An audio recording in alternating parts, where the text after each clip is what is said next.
Cos x 1 plus sine x बहुत मुश्किल होता है। हम क्या करेंगे, थोड़ी चालाकी करेंगे, z मान लेंगे। भाई क्यों मान लेंगे, देखो हमें पता है क्योंकि साइन एक्स का डेरिवेटिव कॉस एक्स होता है। अब इसको z मान लेंगे तो dz हो जाएगा कॉस एक्स dx। ये पूरा कन्वर्ट हो जाएगा, ऊपर dz आ गया कॉस एक्स dx की जगह, या z की पावर हाफ आ गया क्योंकि रूट है। ये नीचे हाफ है ऊपर माइनस हाफ। अब याद रखो माइनस हाफ का इंटीग्रेशन है डायरेक्ट ट्रिग्नोमेट्री टू z की पावर हाफ होगा, तो 2 और ये z यानी 1 प्लस साइन एक्स की power half. 1 plus sine x trigonometry में बराबर होता है cos x अपॉन 2। अब मैं ये क्यों कर रहा हूँ, क्योंकि आंसर इस फॉर्म में दूंगा। वैसे तो आंसर आ चुका था, ऐसा ऑप्शन ही नहीं दिया था इन्होंने, फिर इसलिए मैंने अपनी trigonometry x tends to pi 1 plus cos cube x, नीचे x माइनस पाई स्क्वायर है। तो देखो 0/0 की फॉर्म नहीं आनी चाहिए। अभी हम ये लिमिट पुट करें ना, ये फॉर्म आ जाती है। तो जो एक खास स्पेशल ट्रिक है मेरी, जो हर जगह यूज़ होती है हर सवाल में, ऊपर नीचे का डेरिवेटिव, 1 का डेरिवेटिव तो 0 हो जाएगा, cos क्यूब का 3 cos square x cos x था माइनस साइन x, ये पावर टू नीचे गिर गई x माइनस पाई। अब देखो इस माइनस को बाहर ले लो, 3/2 cos स्क्वायर को क्या है, sine x into cos x लिख सकता हूँ। बिल्कुल लिख सकते हैं दो बार। मैं ऐसा क्यों कर रहा हूँ, देखो साइन एक्स कॉस एक्स देख के मेरे ध्यान में लालच है।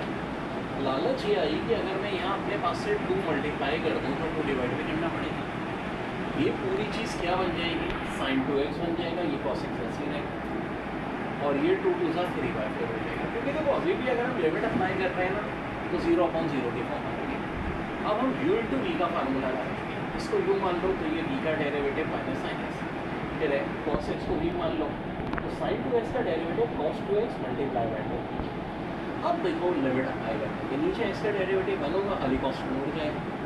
लिमिट अप्लाई जब करेंगे ना तो -3/4 तो बाहर इसका नहीं होगी।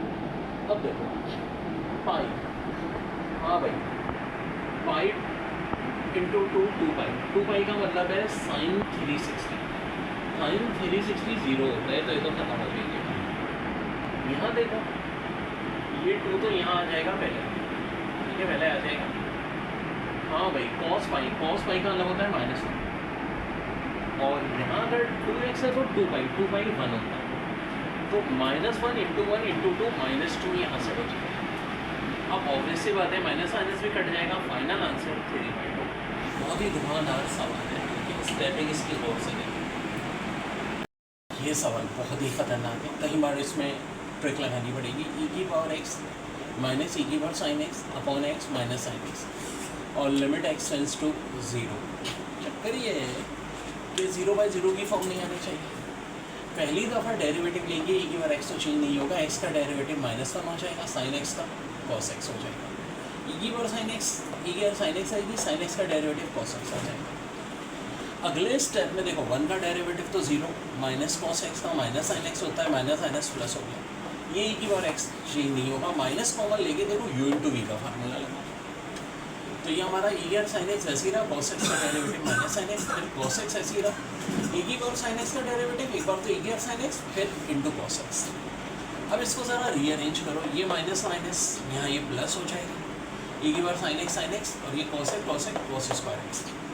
अब बड़ा ख़तरनाक है, अभी भी 0/0 की फॉर्म आएगी, तो हम क्या करेंगे, एक को u एक को v, और फिर यहाँ u फिर यहाँ v। ऑफ कोर्स बहुत हार्ड क्वेश्चन है, तो उसके बाद जो ये है, अब ये मैंने डायरेक्ट स्टेप कर दिया, ठीक है। ये मैं अब इसकी इतनी एक्सप्लेनेशन नहीं दे रहा, ये आप लोगों ने खुद करना है। वही u इंटू वी का फार्मूला लगाए, ये पूरा एक्सप्लेनेशन आएगी एंड में। अब जब आप x की जगह 0 पुट करेंगे तो cos 0 भी 1 होता है, ऊपर से भी 1 ही बचना है, ठीक है आपका। तो 1/1 आंसर क्या हो जाएगा, 1 आएगा फाइनली। देखिए लिमिट x टेंड्स टू 0 दी थी, log 10x upon log x, तो अगर 0 पुट करें ना तो ये फॉर्म आ रही है, ये भी अनडिफाइंड फॉर्म होती है, 0/0 चाहे इन्फिनिटी बाय इन्फिनिटी। फिर क्या करेंगे भाई, log x का डेरिवेटिव 1/10x, फिर इस 10x का derivative sec square x। log का डेरिवेटिव हमेशा चीज़ 1/, में चली जाती है। अब मैथ्स के रूल के तहत ये सबसे नीचे वाला x ऊपर आ गया। अब यहाँ देखो, अब हम क्या करेंगे, शॉर्ट ट्रिक लगाएंगे, डेरिवेटिव ऊपर का अलग लेंगे, नीचे का अलग। 10x का डेरिवेटिव तो हमको पता है भाई sec स्क्वायर x, और यहाँ x ऐसे ही रहेगा, सेक स्क्वायर का डेरिवेटिव 2 सेक एक्स 10x, ठीक है, हो जाएगा।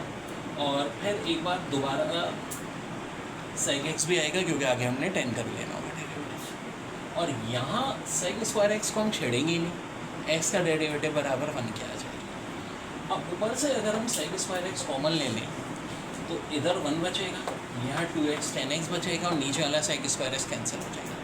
अब लिमिट अप्लाई कर दो, एक्स की है 0, ये पार्ट तो 0 हो गया, 1 बच गया, आंसर 1 ही है इसका। बहुत important. Root 10x upon sine x cos x बहुत आया पेपर में, रिपीट हो गए और फंस गए थे बच्चे। हालांकि यार बहुत आसान है। देखो एक बात सुनो, टेंजेंट रूट में जो भी चीज़ पावर में हो ना, हमेशा देखो कि उसका डेरिवेटिव क्या होता है। 10 का डेरिवेटिव होता है sec square x, sec square x की तलाश करो, नहीं है तो कोई बात नहीं, अपने पास से एक कॉस एक्स से डिवाइड कर दो, एक कॉस एक्स से मल्टीप्लाई कर दो। Cos x into cos x क्या हो जाता है, कॉस स्क्वायर एक्स, जो ऊपर जाके हो जाएगा सेक स्क्वायर एक्स। अब देखो 10x रूट का मतलब है कि इसकी पावर हाफ है। अब जो नीचे मैंने कॉस से मल्टीप्लाई डिवाइड किया ना, एक कॉस तो पहले ही था, मुझे तो कॉस स्क्वायर की तलाश थी ना, तो ये भी 10x हो गया। 10x तो हुआ लेकिन इसकी पावर 1 है, 1 ऊपर जाके माइनस हो जाएगा, हाफ माइनस 1 यानी 10x की पावर माइनस हाफ, और आगे इसका डेरिवेटिव मौजूद है। और सो देखो तो ये यही फॉर्म आ गई ना, z की पावर माइनस हाफ dz वाली, जिसका डेरिवेटिव 2z की पावर हाफ होता है, बहुत बार ये बात बता चुके। तो 2 तो वैसे ही आएगा, z की पावर हाफ यानी 10x। तो ये फाइनल आंसर है। देखो बड़ा की स्टेप था ये वाला, उसके बाद फिर हमने ये पावर लेना है माइनस हाफ का डेरिवेटिव याद रखो, हमें इंटीग्रेशन हमेशा 2z की पावर हाफ होता है, ठीक है। क्या होता है 2z की पावर हाफ, 2 अपनी जगह, z क्या था हमारा 10x था, तो हाफ का मतलब क्या होता है रूट, जिस फॉर्म में दिया उस फॉर्म में लिखते हैं बस आंसर।